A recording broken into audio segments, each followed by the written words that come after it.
Hi guys, and welcome to another episode of High Tea with London Bridges.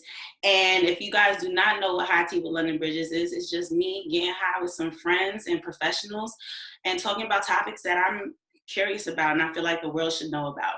So to get into this episode, first I want to recap our last episode. If you did not check that out, go ahead after this episode and check out my last episode about sex magic with one of my sex sirens from the Siren Effect, Doll.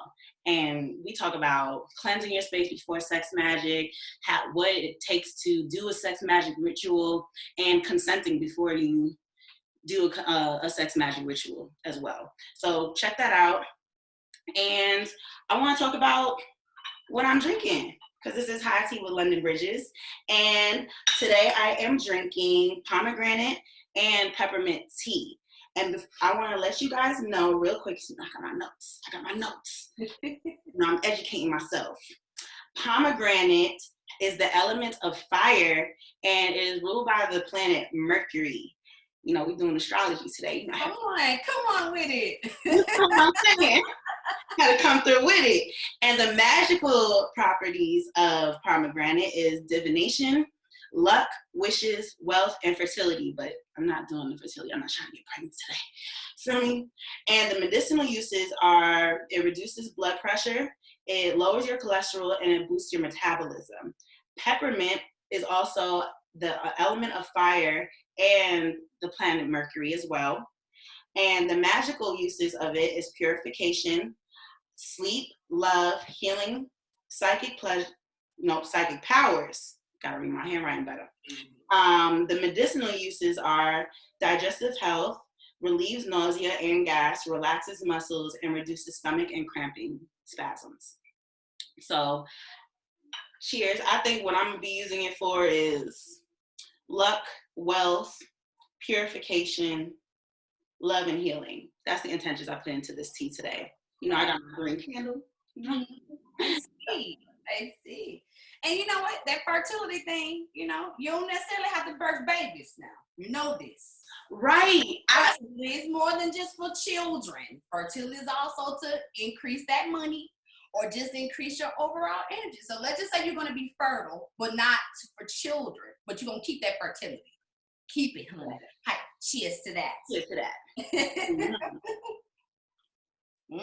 And for those of you who do not know, my special guest today is astrologist, or I should say sextrologist. We're going to get into what a sextrologist is exactly.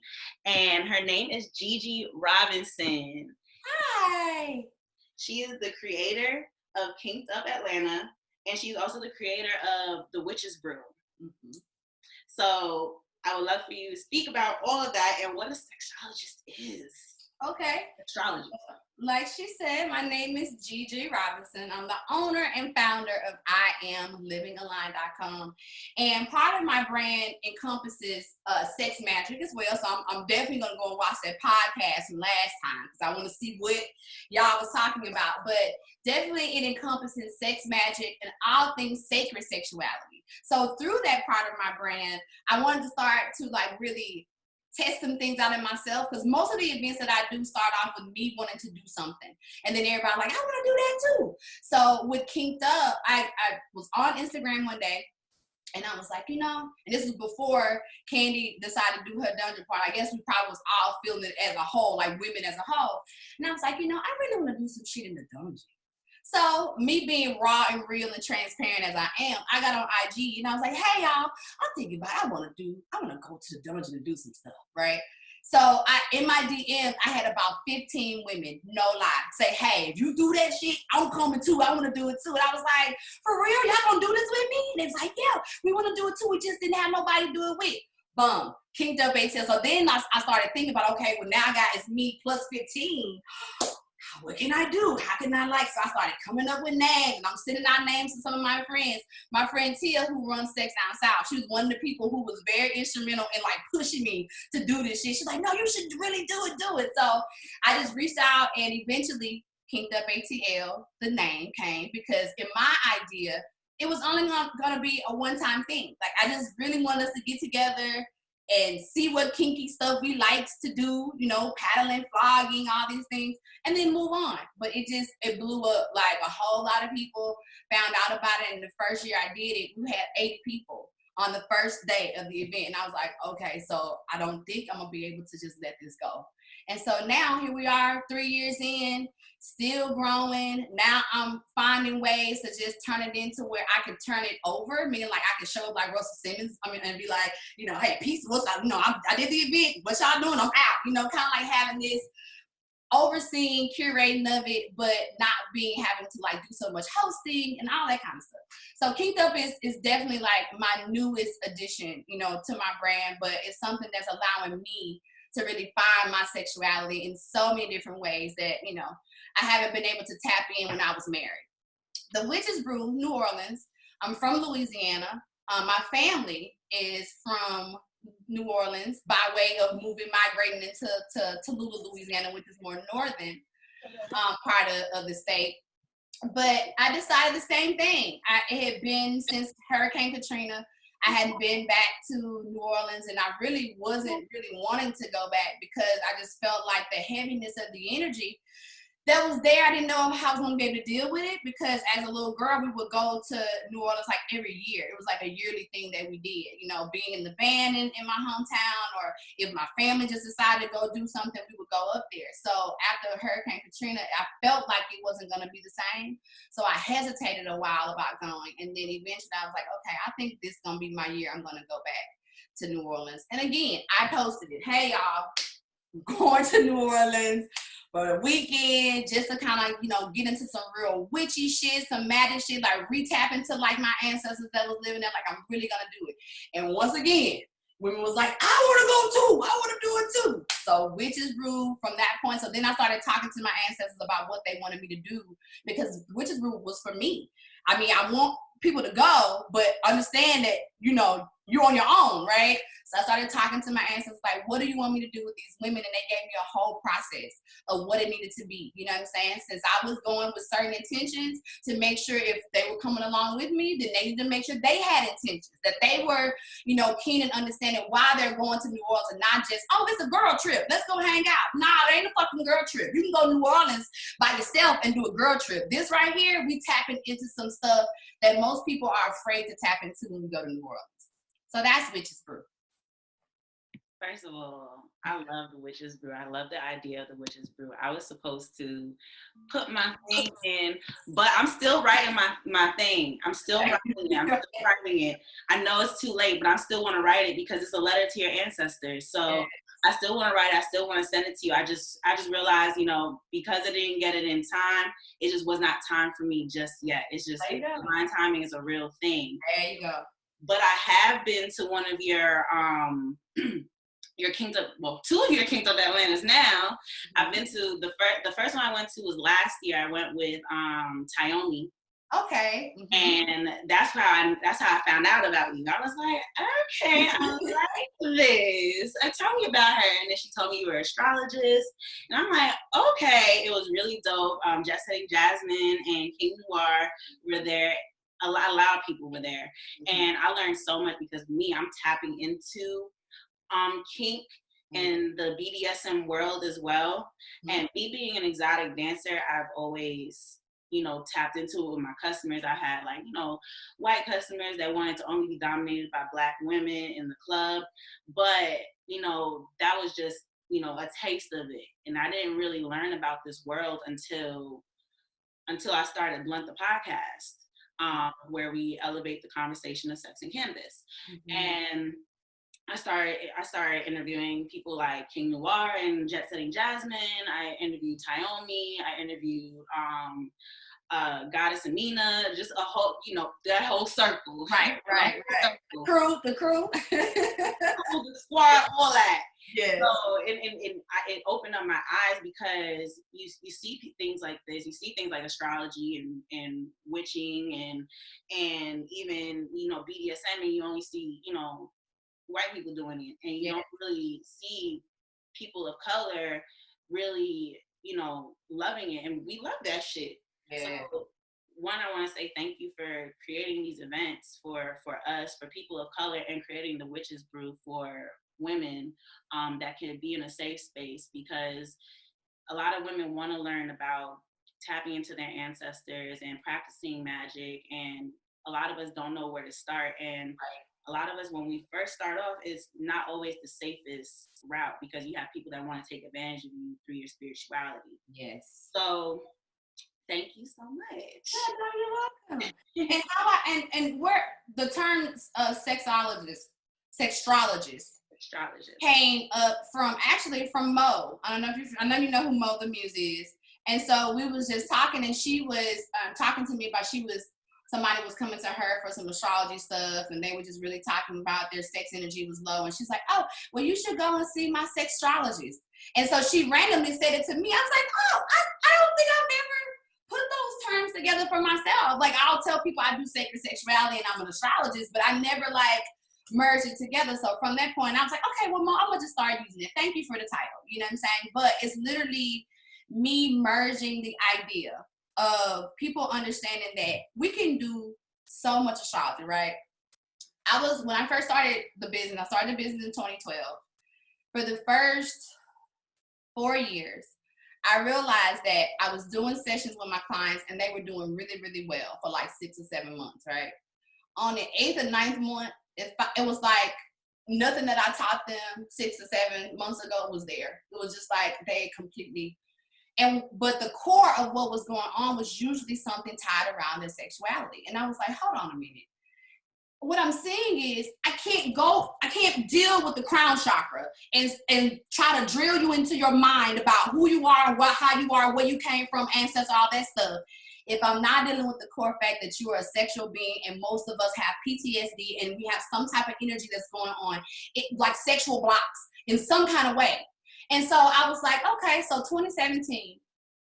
January 2017, I made a whole post on Facebook. I was like, I'm not fucking teaching y'all astrology this year. Don't even come to me. Don't ask me for no fucking readings. The whole year, I'm only talking about sex and fucking. That's it. That's all I'm going to talk about. So I let off, my very first conversation was about BV, bacterial vaginosis, and pH of women, and how we need to really start to tap into what was going on, because I realized a lot of women wasn't having sex because they don't smell right and they don't know what to do. And because they're embarrassed, what they do is they shut all sexual energy down, because if I let him in and he started to go down and then he finds out, then they start to calculate all this stuff. So I had this whole cucumber cleanse video that I put out there, didn't think that, I just thought only my core people would see it. The shit went viral to the point to where all these articles out there about me and why I don't do it, and knew she's a microbiologist, but she thinks she knows and she don't. Like, it was great for me, but I had to learn then how to manage the fact that when I do completely let everything out of who I am, that it's going to be some opposition coming in, and I should be okay with that, because whatever they believe, that's fine. As long as I know who I am, don't worry about the rest of it. But that kind of spearheaded in how I even met Tayomi, how I started doing stuff with Exotica. All the sexual platforms came out of me saying that year that I wasn't going to fucking talk about astrology. I was only going to talk about sex. And then when I got them to understand what was going on sexually, then I merged the two together. And I was like, okay, so now, since you know what's going on sex-wise, you know that there's blocks here, let me tell you why it's blocked based on your chart. Let me tell you why you had those traumas. Let me tell you what, like, this is generational. Not only have you gone through molestation, so did your mama, so did your grandmama. Not only did you get raped, your mama was raped. Let me show you in the charts where it shows this, right? So now we're starting to get somewhere. So since I did that in 2017 for the last 3 years, my business has like went in so many directions as far as people being able to understand who they are and how they are, and just the whole practice of astrology. As you can tell, more and more people are now starting to tap into it. People want to see it now. Don't matter what religion they are, now they want to see it. Why? Because they realize that it's just energy at the end of the day. It's mathematics and energy at the end of the day, which is all we are. That's it. Okay, so really what I want to talk about is, like, what exactly, like, what is the actual definition of what astrology is? So astrology is mathematical calculation of the stars and the planets at the time of you know, a certain, I guess, creation point. So for example, when you are tapping into astrology, what you're learning is you're learning your chart. Your birth chart is made up of the day you were born, the city and state you was born, and the time that you was born. Right. So those things all combined together produce a chart. That chart lets us know where you were or where your energy was at the time you came into creation, because these stars and planets and everything in the heavens right now has an alignment. And the babies that's born right now, that's their alignment. So we want to know what energy is going on. So all the babies that's born today, the energy that you feel today, that we've been feeling today, any babies born today is going to have that overtone. So we don't have to guess. A child that's born today, we don't have to guess 10 years from now what was going on with this child at the conception of when they came through the portal. We know the election was going on. We know COVID was going on. We know all these planets. Mercury retrograde is here. Mars is in retrograde. So when you're looking at astrology, you're literally looking at the conversation of the heavens. That's what you're looking at. You're looking at what the conversation they're having with us about what we need to do about where we are at this place in time. You understand what I'm saying? So it's all of this math that we're able to look at about ourselves. So one thing in my studies of astrology, they said that it centers from ancient Kemetic times. And, you know, our ancestors were, you know, learning how we're basically doing everything through the stars, through the sky, through astrology. And I used to work with this, at this spa with this man who studied ancient Kemetic, and it was a Egyptian spa. And he did everything through time. One thing he said was timing was everything. And how you fire people, when you hire people, when you decide. He had this app, it was called Biorhythm. Biorhythm? Yeah, Biorhythm, I think that's what it's called. Okay.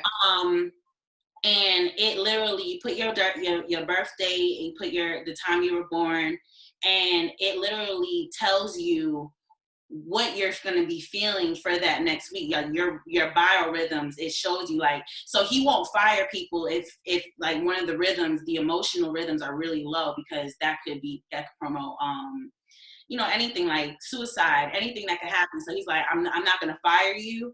I may have plans to fire you for like a month, but if your emotions are down, I'm going to wait that month until I keep checking and seeing what it is. And when I see your emotions up, then I'm going to fire you. So I'm like, okay, that's cool. That's very cool. So a natal chart. Yeah. Natal chart. Let's talk about a natal chart, because I know there's a lot when it comes to charts. It's so much. It's so much. Right. It's very confusing to me. For the most part, my main ones that, you know, that I pay attention to is my sun, my rising, my moon, and my Venus. Okay. And because, you know, those are the ones that I could easily remember. I know the Venus is how you love. Your moon is your emotions. Now this is where I get confusing. The ascending and the sun. The ascending is who I am. The ascending is how you appear to be. So how you show up in the world. Okay, how I show up in the world. And then my sun is who I am. Right. It's your energy. So it's the sun part that or not the heart, but it's the energy that's giving everything else is core. So it doesn't control anything else, right? It's the battery of the car. That's what it is. Okay, I'm gonna give it to you like that. It's the battery of the car. Your moon is the inside of the car. So meaning, like, don't everybody get a chance to see your emotions. All of the people you let in, okay? The most intimate people get a chance to experience your moon or your emotional energy. And what type the car is, the outside of the car, that's your rising, okay? So what everybody else see, they don't see the battery. You know what I'm saying? They see the outside. So if it's a Ford, Focus, or if it's a Maserati, you know what I'm saying, is what they see you as. And sometimes, you know, that could be a little tricky. Like, people really feel like that I'm a Leo because I look like a Leo to them, you know, but I'm not. I'm Aries. I was gonna ask you what your sign was. I love Aries. Ooh, I love Aries people. I'm Aries sun, I'm Pisces moon, and I'm Leo rising.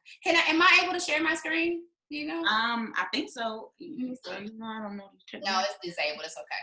Because I was gonna pull up a screenshot of my chart and just like run through really quickly of some key points. It's really good that you know the ones that you know. There's a couple other ones I would say add to that list that you must know when it comes down to handling any point of your destiny. You know, your Mars energy is very important. Mars is very important for several different reasons, including your sex drive. Okay. So when I start to really talk to people about, you know, sexual compatibility, because you have compatibility, but then you have sexual compatibility, right? And those are different. Like, we could be compatible, we could have great conversations, we could work well together, but that don't mean sexually we're gonna be on the same levels, right? So understanding your Mars sign, your Mars energy gives you a lot of indication about who you are sex-wise and how you come off when it comes down to your sexual energy. Look at you, try to pull it up now. You're like, oh, wait a minute, let me see this. Hold on, bitch, hold on. Let me pull my chart real quick. I think I allowed your sharing real quick. I think I did. Did I allow it? Oh, it did, okay. Yes, because I'm gonna tell you right now, I am a my rising is Virgo. I'm an Aquarius. Okay. My moon is Aries. Okay. My Venus. What's my Venus? My Venus is Capricorn. Okay. That's why you love us. You love us because emotionally we're there. We show up for you. So emotionally we there. You don't have to worry about not feeling safe with us. You know what I'm saying? And we kind of like bully beaters, right? So if anybody fuck with you, we talking about how we'll beat their ass and fuck, where they at? We'll go do it right now. And so that makes you feel so loved. That makes you feel so good because, you know, your heart, the emotions is a broken heart. So, you know, your heart is kind of broken. So that's why you love us and gonna always love us, you know? I got a lot of Aquarius. My Venus is Aquarius, okay? So I'm always attracting, drawing in nothing but fucking Aquarius energy. Like, it's a lot, right? And because it is kind of a nurturing. I show up as almost like a mother figure to most Aquarius people. So they love having me around because they just want to lay on me. Oh, you just feel like mama. You know what I'm saying? That kind of energy. So trust me, I get it. We love you too. Just even in compatibility though. Compatibility wise, which let me pull that up too while we're here. Let me pull this one up. Put a couple little things we can look at. But even compatibility wise, Aries and Aquarius are very good. You know what I'm saying? Even with just fire in general. Understand that fire and air, though that element is what works together, so does earth and water. Like, those elements naturally work. So what I have here is a zodiac compatibility screen, right? But not only is it a screen, it's screened based on percentages, right? Which is even better because people be wanting to know, like, some people like, well, I get along with that person, but it's certain qualities that I don't. It's because it has a lot to do with what type of compatibility you are. Sometimes it's sex, sometimes it's the fact that y'all just natural partners, sometimes it's, you know, it's mutual understanding. So this chart I really like, and I'll send it to you so you can also like maybe send it out to the people who register so they can kind of look at it too. But if you look at, you'll see Aries here, and this is all based on just loosely on sun signs, okay? So if we was to get it, of course we could do the same thing. We could look at the moons and see, okay, moon energy compatibility. You can move those things around, okay? But if you look at Aries and you look all the way over here to Aquarius, you see we 78%, right? And you see there's no bubbles under here, meaning we don't necessarily have any type of hold-ups, you know, no setbacks. We're just fluid. We're fluid in how we intertwine together. So if you'll see all of this here, you know, when it comes down to Aries and Aries, we're 50%. And I can tell you right now, I've dated one Aries in my life. One. And I don't know what it is. I think Aries are dope. I just don't think they're dope to be with. You know what I'm saying? That's just me. You know, that's very weird because I think I'm dope to be with other people. I'm just not dope to be with myself. So all of the other different tools that I use human design. I also use cardiology. And every time I always do this thing while compatibility with myself. So I'll put my chart with my chart. It always ends up like this. So where I'm 50-50 with myself. Like maybe today, maybe not, you know? But it's really good that you get a chance to kind of see what the compatibility is so that when you start to draw people in, you can understand the type of connection it is. So air and fire are going to always go together. So you're going to naturally draw, you know, either air signs. Being in Aquarius, you'll either draw other air signs or you'll draw fire signs, you know, initially. But then you'll see here, you also have a real good connection with Scorpio energy. You know what I'm saying? I feel like the reason why you have good energy with Scorpio is because it has this, it's Mars. Aries is Mars and Scorpio is Mars. So that same thing I just told you about being there for you emotionally and we'll fight. Where they at? Let us beat them. We're going to beat that ass. That energy is Scorpio too. So, you know, you're just based loosely off just the Aquarius part of you. Yes, drawing in fire energy or another air energy is going to give you the best feeling, right? But let me tell you this here too. I don't necessarily believe that we should go for that. I don't feel like we should shoot for who we are most compatible with. I'll tell you why, right? Stop this shit. And I just showed this right here. It's just my chart. This is what a natal chart box would look like. So basically, it looks like a wheel. So you see that big old circle and all these lines and all these symbols and stuff. But if you take that wheel, right, and you change that wheel and you put it on flat surface, right? This is what it looks like on flat surface. I mean, like, this is what everything flat out looks like, right? So you have all your planets. So this shows on the left side, this is zodiac. It shows you where all the planets were at the time when you were born.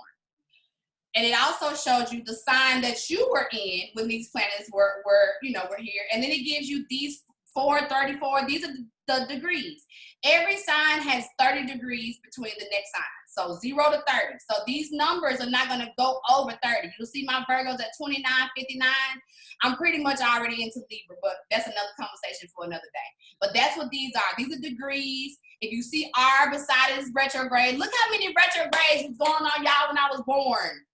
Like, this is one of the reasons why when retrogrades happen, I'm kind of fucking used to it a little bit, right? Because when I came into this existence, it was so much change going on. I was a change agent, right?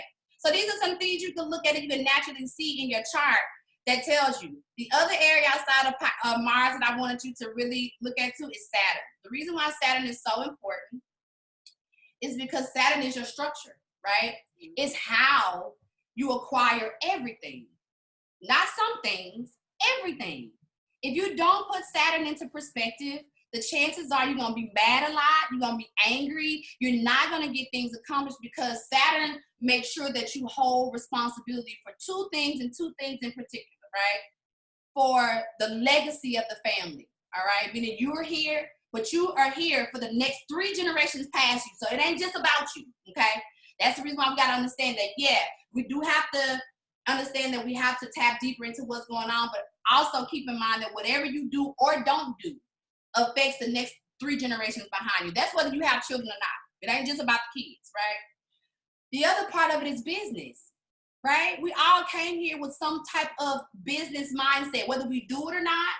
You have that in place. So that perspective allows you to find the balance between the legacy and idea of what you need to do for you so you can pass it on and what it is that you can do for finances. What is, like, the Capricorn sector rules finances. Saturn is the rule of Capricorn. So if you're talking about really getting your money up, then you'll structure yourself.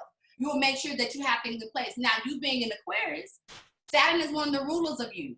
So if you really don't get your structure in place, then you'll feel it more immediately than maybe I will, right? Because it's almost like that's who's checking and balancing your energy every day. You got Saturn and Uranus. So every day you have a prescription to make sure that you're not putting yourself in a box, not locking yourself up, but at the same time making sure that you have a balance of doing the things that need to be taken care of and then giving yourself that time. If you do either one of those things too much, it's going to send you off into a world of never, never land. And that's where you'll stay for a minute until you come down. And then you're like, oh, I'm back. Oh, I got to get this done and get that done. I've been there. Yeah, I got my tea. You know, I've been never land a couple times. Never land. Do you hear me? Like, I'm going to just stay over here. Don't worry about it. I wanted to say, I really wanted to tap into, you said something about you didn't want, that you can't be with, not try to be compatible. Yes. So understand that because we are in a generational pass down, right? Your mama passed down some stuff to you. There are some things that the people prior to you, living or dead, didn't get a chance to finish. So sometimes the people that you're drawing in your life are there to help you break patterns and cycles. So the reason why I'm not a firm believer of you going directly to who, like London only deal with Aries and all the fire and the air signs. No, because comfortability is not going to help you to change, okay? Being uncomfortable is going to make sure that you're going to change, because you're not going to stay in that shit for too long. I don't care how good you think it is. If it's comfortable and it's not giving you what you need, you're going to have to get out of it. So drawing in people and relationships that challenge you in that way is great for your spirit, because it helps you to clear karma. It helps you to break generational curses and ties. All this stuff we do in magic that it takes us years to have to do. It's sometimes because we broke up with that dude that we were supposed to spend more time with, because he was helping us to understand that maybe we did need to release some ego. Maybe we did need to heal some parts of ourselves. But we got rid of him or got rid of her because we didn't want to deal with this now. I'm fine, I'm done. He remind me of Brian. He's just like him. But you're the common denominator between him and Brian. Feel what I'm saying? So sometimes we got to be open to allowing the universe to send us what we need. You know what I'm saying? And understand that it's showing up because we need it. I'm not drawn to Virgo energy, right? You know what I'm saying? Not necessarily. But I understand that Virgo is my Saturn, right? So when a Virgo man shows up and, ooh, he wants to get in there, or a Virgo woman, ooh, they want to, you know, I'm resistant. I'm resistant because I know this is going to be some work. Do you understand me? But at the same time, I'm like, this is going to be a quicker way for me to break some of the shit I've been trying to break up. Like, I feel stuck in some ways. Going into places where you're uncomfortable is going to relieve you. It will free you. I'm telling you. So a lot of these energies we're drawing in, know that you're safe, first of all. You've already beat everything you need to beat out. You beat it out in your mom on the way to your mama's womb. So now that you're here, it's time to live that out. So take your challenges on. Ain't nothing here that you cannot understand that it's in your chart. I can show you, no matter what lesson it is, I can show you where it is, how it is, and what you're really supposed to do with it. And not running from it ain't in the chart. That's not there. They don't say run nowhere. No. So, okay. I do want to tap in on that part, because I was dealing with somebody who was the same. One thing I do want to say, whenever I deal with people who are my sign, they hurt me so bad. Like, every time I deal with an Aquarius, it's like, bruh, like, you're my mirror. Like, literally, like, why are you hurting me so bad? Yeah. And then, but I try so hard to stay away from, like, water signs, but Cancers are so drawn to me. I'm talking about as friends. I'm talking about business partners and lovers. Like, Cancers are always just dropping into my life trying to be with me. And I'm like, I have no water in my chart. I'm like, I'm air and fire. No water in your chart? Let me see. Look, let me see. I'll show you. I got no water in my chart. I don't know if you can see this. Can you see this? My phone broken as fuck. Wait, so you got Scorpio in the second? So Scorpio in the third. I couldn't. I have Scorpio on my third. Okay. And Pluto on one too. Okay. So you got it in your You got. Okay, I have Scorpio. Well, understand. That's Scorpio. Understand this here. We got everything. You got everything in your chart. The reason why you got everything in your chart is because the houses themselves are ruled by the signs. So the first house is Aries, second house is Taurus, third house is Gemini, all the way down to the 12th house is Pisces. The planets themselves rule the signs. So there's not, it exists in your chart. It's just where and how much. You may not have prominent signs. I mean, like when you look, you may not see Cancer or Pisces or see Scorpio. But if you see it, that's direct hit to your chart. And if it's not there, it's still going to always show up in the houses where the water is the ruler. So, and it rules certain houses, like 8th house. 8th house is the ruler of Scorpio rules the 8th house. So right now, this is the Scorpio season. We are all sitting inside of our 8th house having an 8th house conversation. So whatever sign you have in your 8th house, that's the topic of your conversation, right? But it's still talking about water. It's still talking, because Scorpio is water. So it's talking about you using your water to transform your life. Where is your water? How does your water show up? My eighth house, I got Pisces in the eighth. So I got water on water, right? I got old water.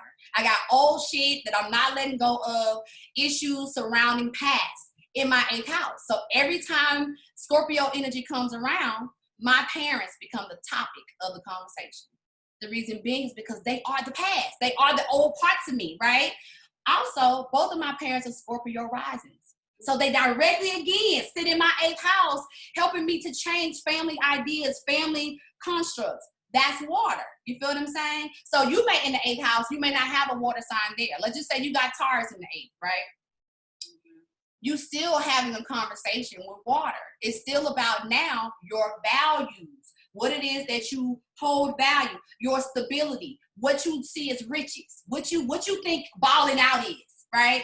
It's about that and transforming the ideas that some of the shit that you have when it comes down to what you think you should have, when it comes down to value, some of that has come from, you know what I'm saying, the ideas of what was passed down to you from your family members. Some of that stuff that you feel like you should have or don't have right now is because your mama felt like she was supposed to have it. So the eighth house helps us to transform whatever dark demon secrets, whether it's molestation, whether it's rape, whether it's being in abusive household with abusive parents, whatever the worst of your experiences are in your childhood, the eighth house is the place you transform it. You can transform it by crying. You can transform it by magic.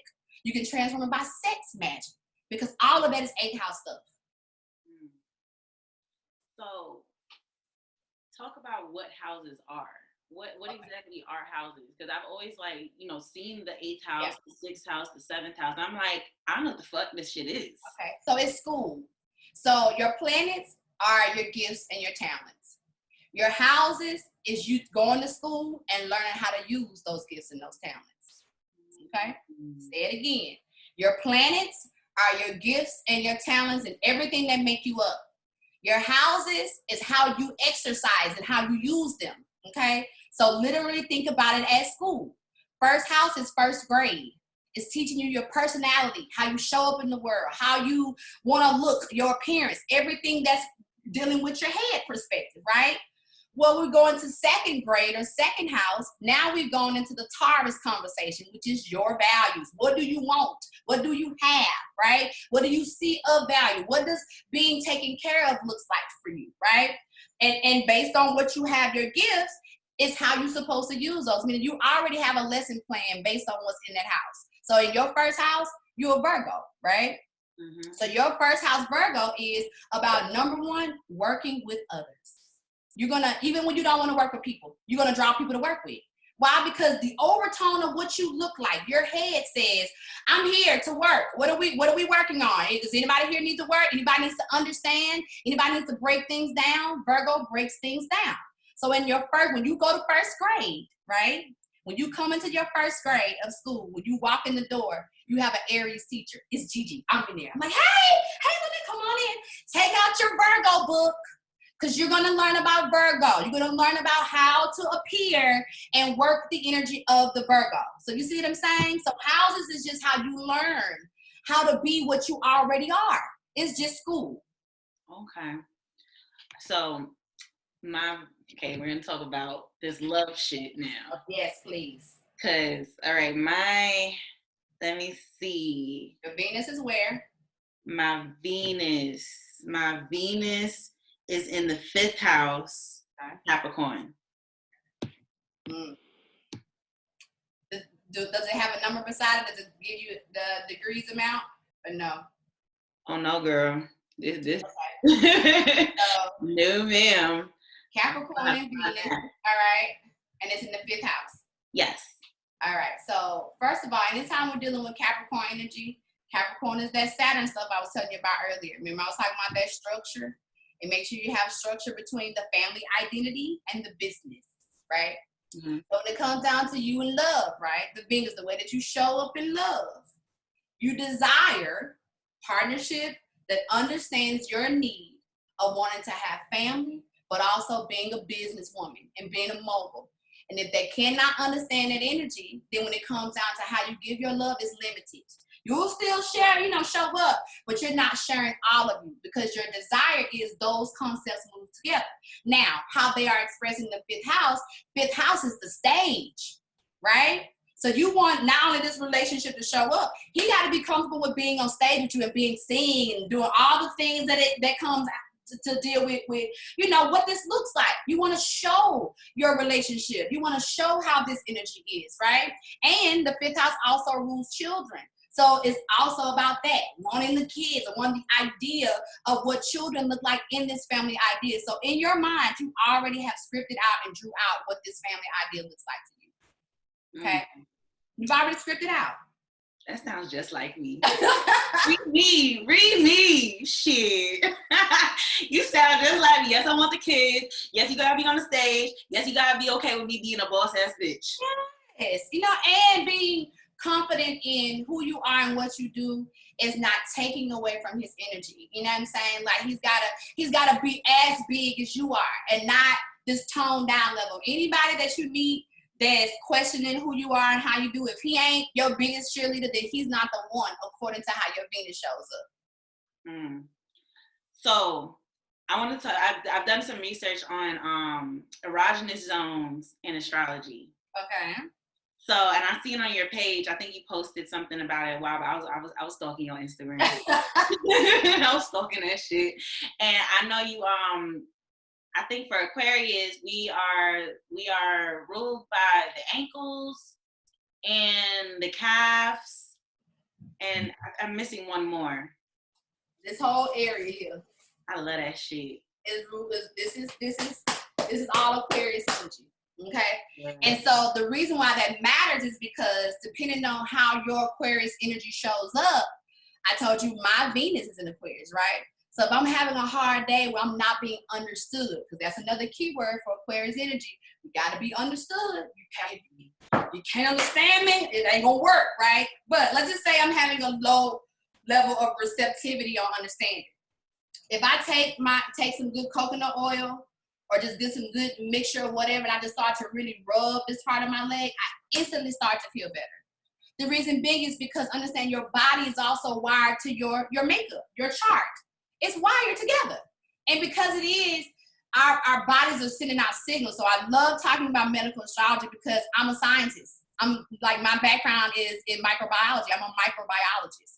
I quit the world of working in the hospital and working in the labs because for me, I realized that it was a business and I didn't want to be in that type of business. I was there for healing, okay? So I found my way of being able to provide, but I still am grateful for that education because it allowed me to now combine astrology with everything that I know about body science. You know what I'm saying? So now I know if I'm having a pain or an ailment or something going on, I can go and look directly at my chart and be like, damn, okay, I'm not communicating well today, and this is why, my stomach's acting up, you know what I'm saying? Or I didn't do enough work. I didn't work out like I was supposed to, because that Virgo energy also wants to make sure that you're working out, right? So the fact that you show up as a Virgo, you look like you work out all the time, okay? And should be working out all the time, okay? So at least 20 to 30 minutes a day, you got to do something. Why? Because you have a lot of sporadic energy in your overtone.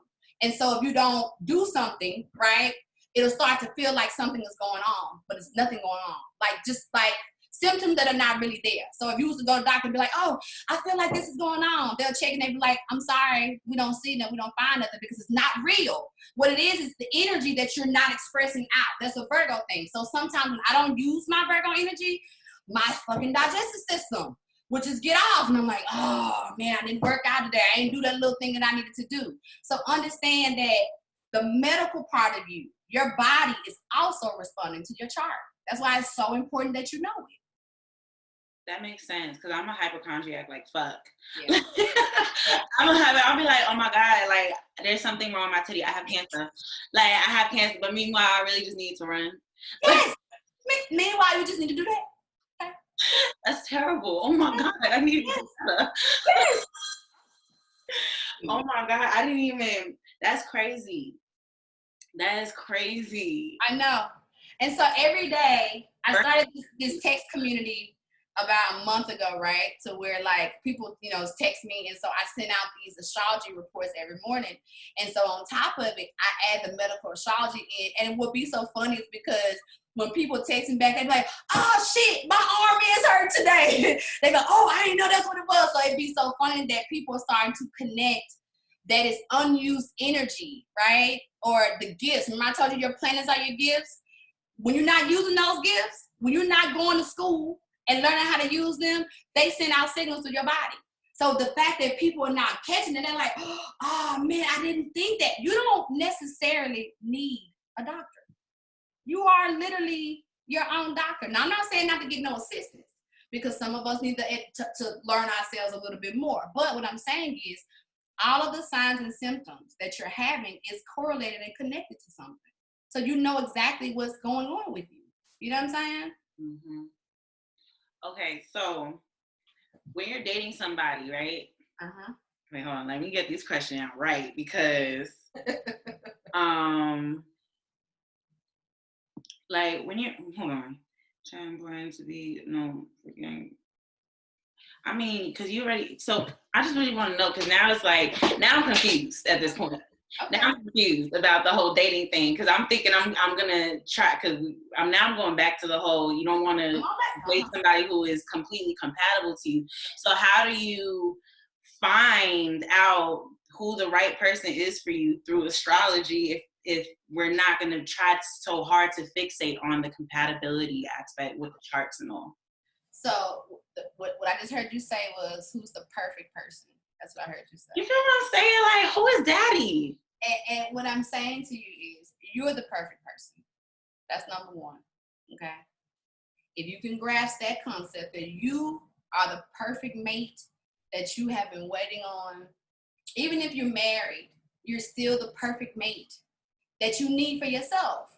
From that point, everybody is only showing up to make sure that you are great. You feel what I'm saying? Now, from this point, now you can open it back up. Because at first, you was going to try to scale this thing. Like, okay, well, I can only deal with what signs now?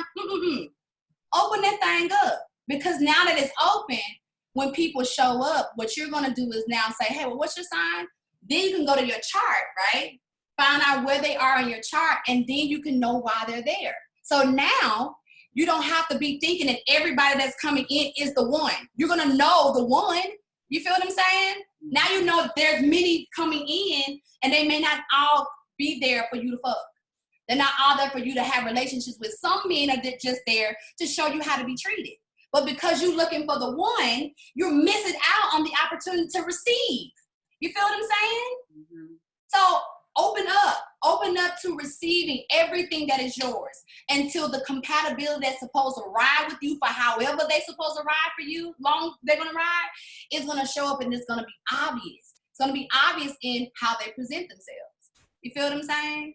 I feel like, especially within women of color, I feel like we're taught to wait because we don't want to have this whole label or fucking with a whole lot of dudes kind of thing, or fucking with a whole lot of people. Because I'm fluid. I do both, but I, tend to, genderize or whatever. But we have this idea that we're supposed to wait for the one, right? But that's not what Black men are taught. They're taught experience everything you fucking can, so that when you find the one, you know that it's the one. You know why? Because you've had everything. You've experienced it all, so you know the difference. Why don't we do that? Mm-hmm. Why are we so restricted in thinking that we can't have it all until we just get this one person that's going to give it all to us? Mm-hmm. You feel what I'm saying? And now the more I study astrology, I realize that that's not the truth at all. Like, as beings, this is what we're supposed to do. We are already incarnated to have experiences. Like this conversation me and you have, we already wrote this. We wrote this last life when we came in, like, okay, London, we're going to do da-da-da-da. You're like, okay, cool. Well, I'm going to come. We're going to call it high tea with London. I'm like, okay, cool. We already did this, right? But what if, due to my last experiences with Aquarius women that didn't go so well, I said, well, you know what? I ain't fucking with them no more, because last time they hurt me, I got Venus in Aquarius, they ain't loving me right, and I'm not necessarily supposed to be with them anyway, so let me just, not deal with their relationship. look at what could have possibly happened. Meaning we wouldn't be talking today. This whole extension of us couldn't have possibly happened because I would have shut it down so much so to where you couldn't even see me. We couldn't have seen each other. You feel what I'm saying? So, and I'm only saying this because I feel like there are a lot of gifts and talents and things that we're not receiving on because we're waiting on the perfect one. Understand that the man that you're supposed to be with or the woman that you're supposed to be with, your partner, that you want to ride this whole fifth house with, trust me, you're going to have that. Why? Because it's already in the prescription of your chart. You're going to have that.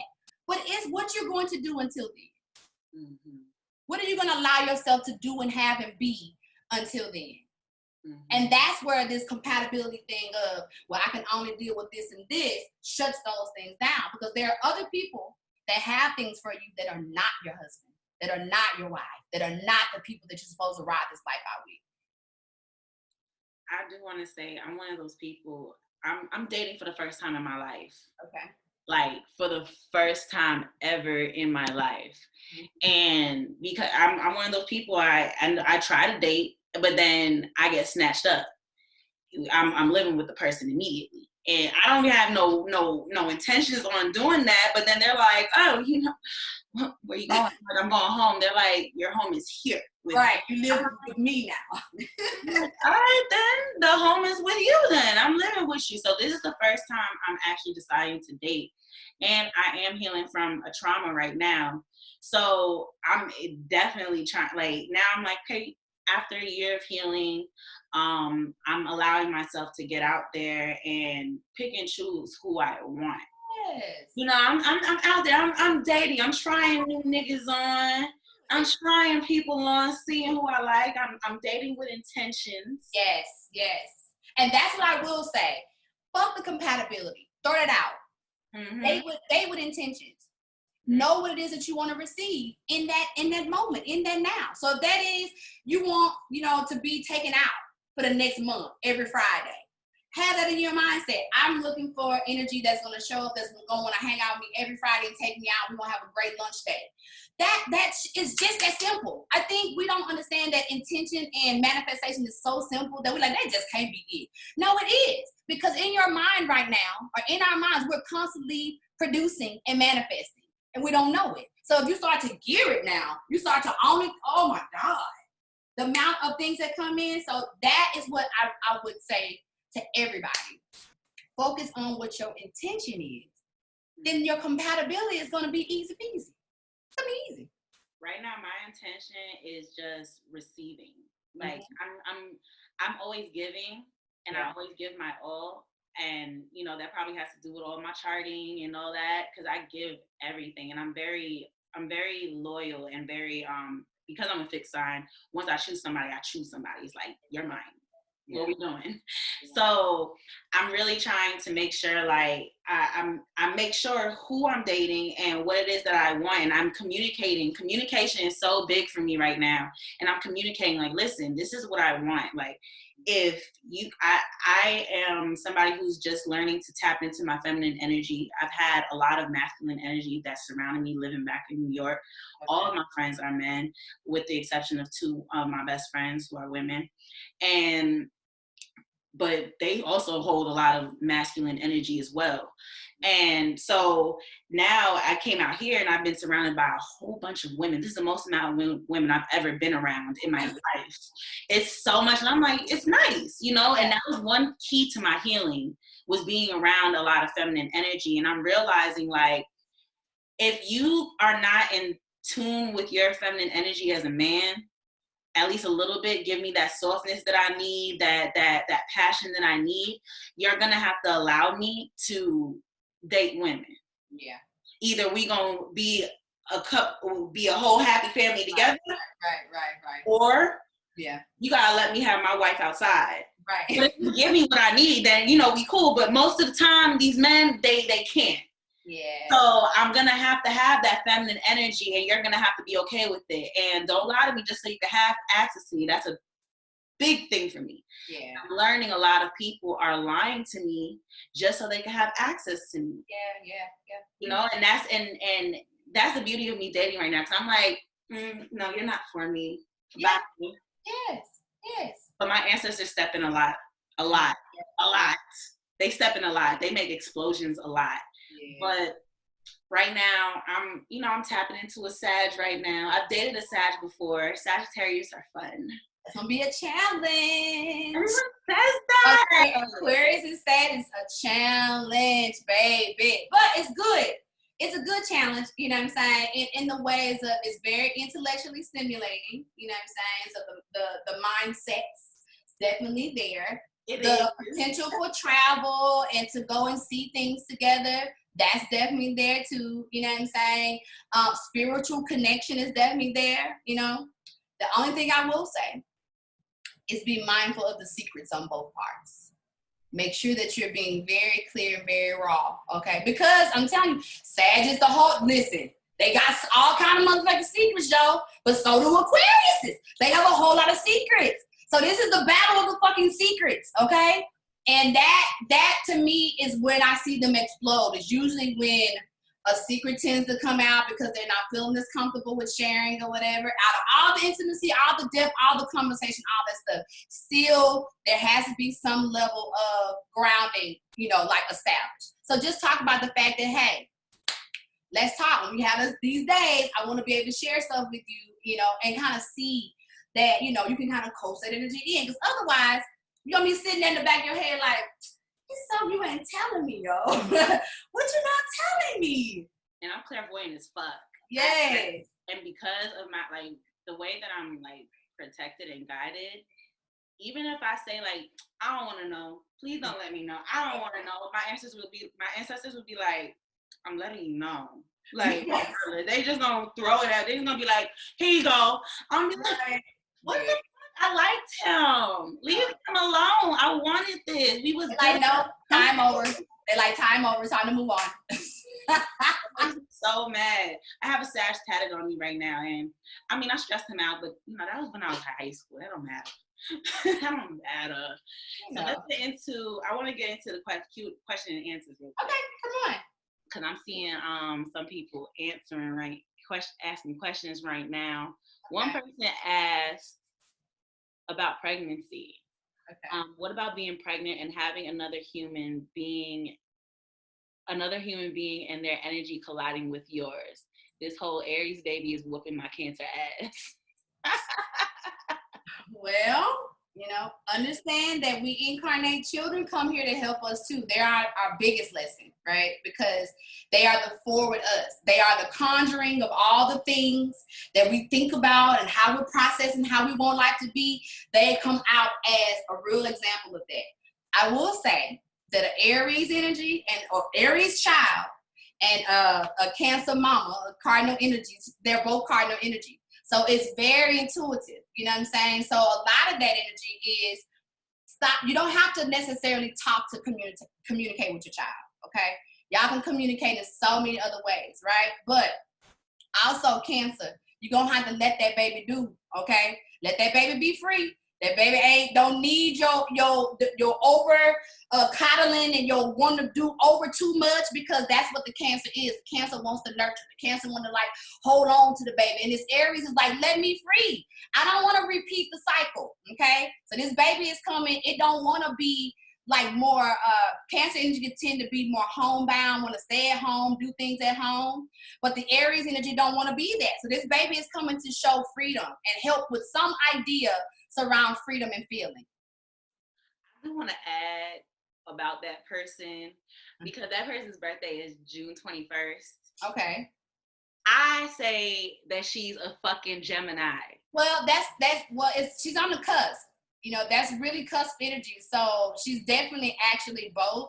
And depending on how her chart fell, like I don't know the year or whatever, but depending on how her chart fell, she probably has a mixture of both. I mean, like usually when you get to the 21st energy, that's around the new moon in Gemini or right as the new moon in Cancer. So one of those tones, she may just still have a lot of Gemini energy. But if she's a Gemini, still, that's even worse because Geminis are very overbearing on their children. They are. They're overbearing on their children. So a lot of the fight is let me be, let me do. You know what I'm saying? So both Gemini and Cancer kind of have that energy. Cancer's just do it more with like, kind of like this, whereas Gemini is kind of like two people. So it's like sometimes say, yeah, I'll let you do it. And the other time they like, oh, you can't do that. So it's like the kid is very confused on what the fuck is really going on between this perspective of my parent.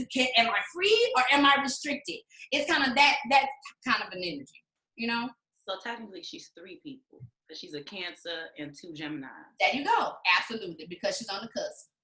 That explains her crazy. Yeah. That's not that different. Yeah, but it's love though. You ain't gonna get that kind of love nowhere else. I know that's what you get nowhere else. And I think oh yeah, she was asking about her chart. Her chart is telling her that she's a Cancer, but we don't know about that. She's 3 people at this point. What's and how you know? Remember I was talking about earlier about the numbers, that 0 to 30. So meaning like if the chart says she's Cancer, it may say 0.30.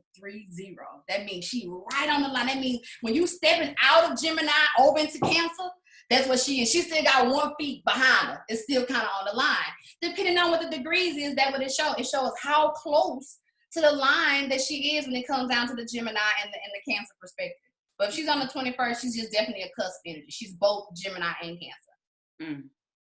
She 3 people. 3 people. That's good for an Aquarius because that's more people for y'all to play with. I mean, we had a lot of fun in high school. A lot of fun. Honestly, I love this episode. This episode was it was so informative. I learned so much. I learned a lot about myself, honestly, because I'm not gonna lie, me as an Aquarius, I be so confused about myself. Yeah. You know, Aquarian people, we go with the flow. Yeah.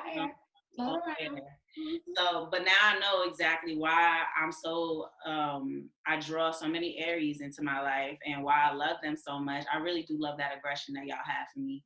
Like my coach, she's my burlesque coach and she's my healer as well. Also my soul sister, Naomi. She's an Aries, and when I tell you she'll fight.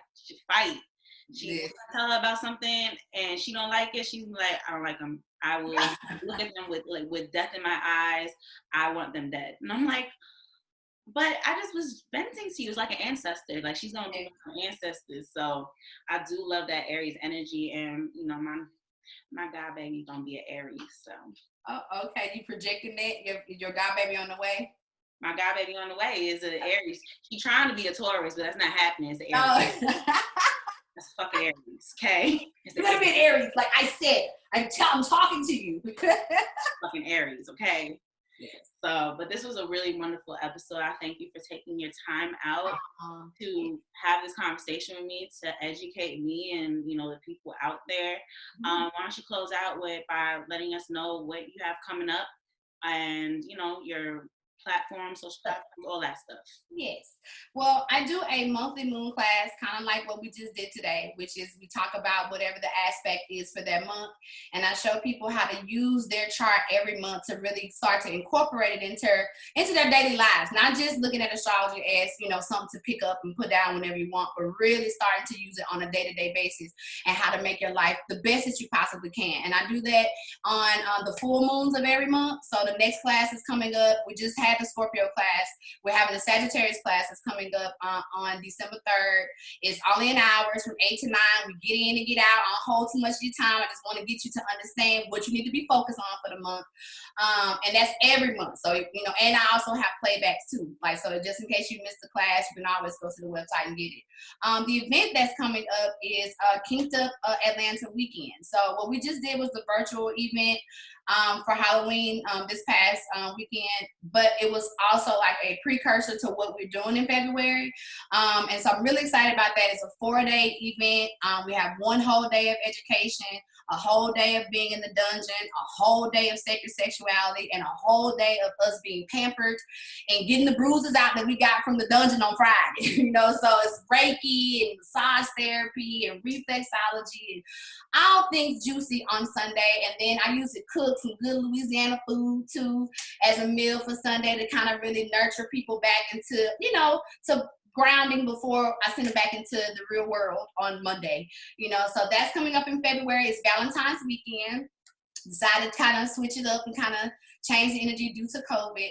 So I'm really excited about that. You can go to kinkedup at atl.com for more info on that. And if you just want to get a reading, because London, I got to do the whole reading. Like what we did today, it's not going to suffice. You're going to have to get together and let me do the whole reading for you, okay?